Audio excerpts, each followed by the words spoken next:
Any black person that is against black unity is a coon.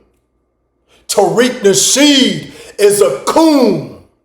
Any African immigrant or child of African immigrants that talks bad about FBAs is a coon. These diaspora wars need to stop. We simply cannot afford any division in black America today. Those of us that want to advance this new black order, that want to transform black America politically, socially, economically, and morally, are a minority, a small minority. Think about it.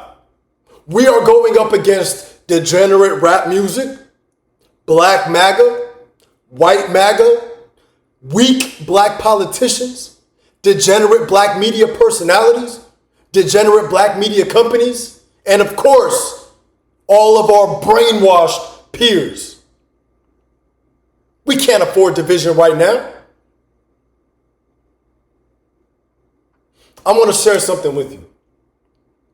If you are FBA and an African immigrant or a second generation African American has anything bad to say about you, even in the slightest way, I need you to check that individual. Check him. Check her. Set him straight.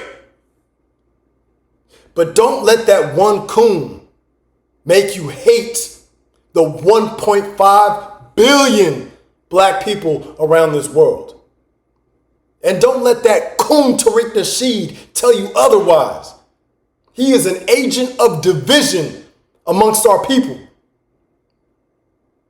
To all my second generation African Americans, children of African immigrants, if somebody calls you an African booty scratcher, somebody talks bad about your family back home, talk about your starving relatives, God forbid they actually are going through extreme poverty back in Africa, don't let that person turn you against black unity.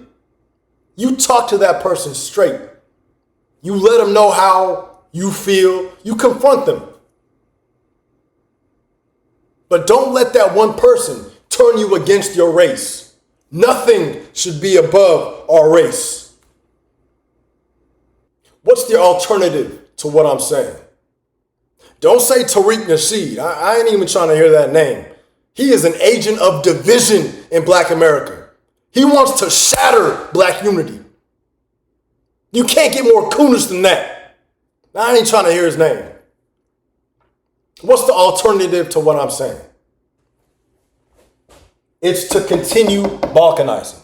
Because once you balkanize, it never ends. You're Nigerian, but you don't put your race first. You put Nigeria first.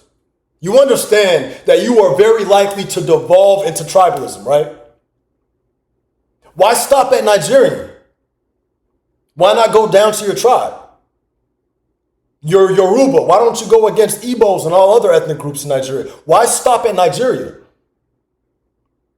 Ethiopian Americans that are super prideful. You know that your country is constantly in a state of civil war, right? Why stop at Ethiopian? I mean, there is no real Ethiopian unity, and I'm not talking bad about Ethiopian people, but it's fabricated because you're constantly in a state of civil war. I know my history.